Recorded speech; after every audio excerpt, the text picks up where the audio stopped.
नमस्ते, सत श्री अकाल, आदाब। मैं एडवोकेट हरी लाइव पोर्तुगल बाहर की तरफ से आप सभी का स्वागत करता हूं। तो सबसे ज्यादा पूछने जाने वाला जो सवाल है उसका मैं जवाब दे रहा हूं। कोई भी उसका जवाब नहीं दे रहा है। तो सभी लोगों को जब भी डॉक्यूमेंट्स अपलोड करने के लिए पूछा जाता है, जो आपका रिन्यूअल का पोर्टल है उसके ऊपर, जिन लोगों को जून से पहले वाले लोग हैं, जिन लोगों को आई हुई है, उन लोगों का मैं आपको बता रहा हूं। ठीक है, ये जो आपको डॉक्यूमेंट अपलोड करने हैं, मैंने स्क्रीनशॉट मार के रखा हुआ है। ठीक है, वो आइडेंटिफिकेशन डॉक्यूमेंट ये सारा आपने भर दिया। उसके बाद आपको जो क्वेश्चन आता है प्रूफ ऑफ, मैं एक बार वापस से बता देता हूं आपको, सारी चीजें एक बार बता देता हूं ताकि आपको भी आइडिया रहे। ठीक है, इसमें तो सबसे पहले आपको भरना है आइडेंटिफिकेशन, आपको यहाँ पे लिखना है, मतलब टाइप करना है। फिर आइडेंटिफिकेशन डॉक्यूमेंट में इसमें आपके पासपोर्ट की इंफॉर्मेशन जाएगी, यहाँ पे परमानेंट आपका जो जुनते का एड्रेस है वो जाएगा।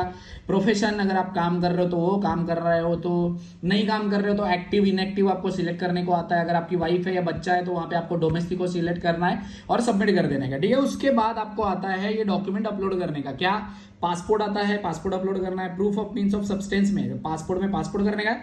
Proof of means of substance में आपने करना है जॉब कॉन्ट्रैक्ट और आपकी सैलरी स्लिप करनी है। प्रूफ ऑफ रेसिडेंस में आपने जुनता करना है, घर का कॉन्ट्रैक्ट करना है, या आपका डोमिसाइल सर्टिफिकेट आप कर सकते हो अगर सेम एड्रेस पे रहते हो तो।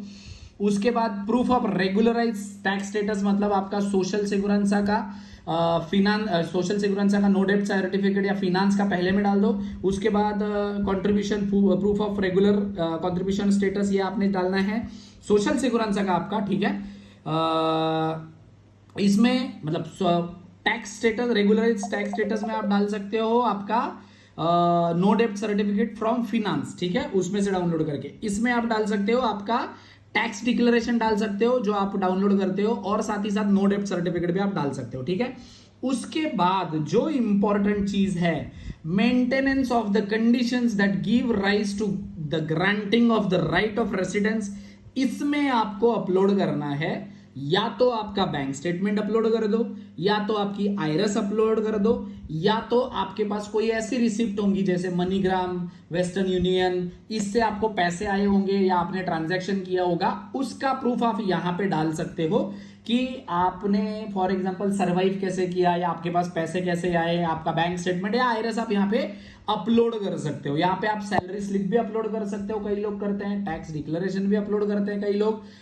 ऐसा कोई कंफर्म नहीं है, बट इसमें आपको करना है जो सबमिट, वो मैं आपको बता रहा हूं, या तो बैंक स्टेटमेंट या तो आयरस आप सबमिट करो। ये सबसे ज्यादा पूछा जाने वाला सवाल है कि इसमें आपको सर जी अपलोड क्या करना है, राइट है।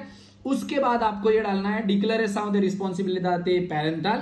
इसमें अगर आपका बच्चा है तो बच्चे में आपने बच्चे का वो फॉर्म भरना है और वो डालना है आपने, जिसमें मैं आपको दिखा देता हूं अगर यहाँ पे करना रहेगा तो हमें। ठीक है, आइमा मीनूतश वो डाल दोगे आप। यहाँ पे इम्प्रोसोवास मीनूतश सबमिट कर दोगे।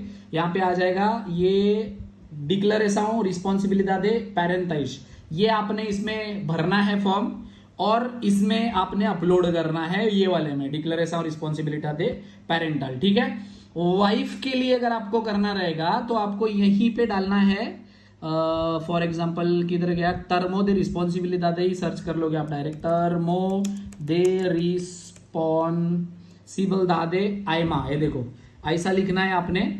आप जब उसमें सर्च कर लोगे तो यहाँ पे पहला ही पीडीएफ खुल जाएगा आपका। ये वाला अपने फॉर्म वाइफ के लिए भर के डालना है तो आप डाल सकते हो। ठीक है, ये रहा, ये डाल के आप डाल सकते हो आपके जो डॉक्यूमेंट अपलोड कर रहे हैं। यहाँ पे मैंने एक बार वापस से बता दिया है कि सारे डॉक्यूमेंट आपको करना क्या है। ठीक है, अब ये आपके ऊपर डिपेंड करता है कि आप डॉक्यूमेंट कैसे अपलोड करते हो। अभी मैंने वापस से सारी चीजें बता दी है, तो अच्छे तरीके से चेक करो, डॉक्यूमेंट सबमिट करो। जुनते का जिन लोगों का इतना टेंशन पड़ा हुआ है कि सर हम जुनते का क्या करें, डोमिसाइल सर्टिफिकेट बनाओ, फिनांस पे एड्रेस है तो वो वाला डाल दो, कोई प्रॉब्लम नहीं अपलोड करने के लिए। जुनता डालो, कोई प्रॉब्लम नहीं है।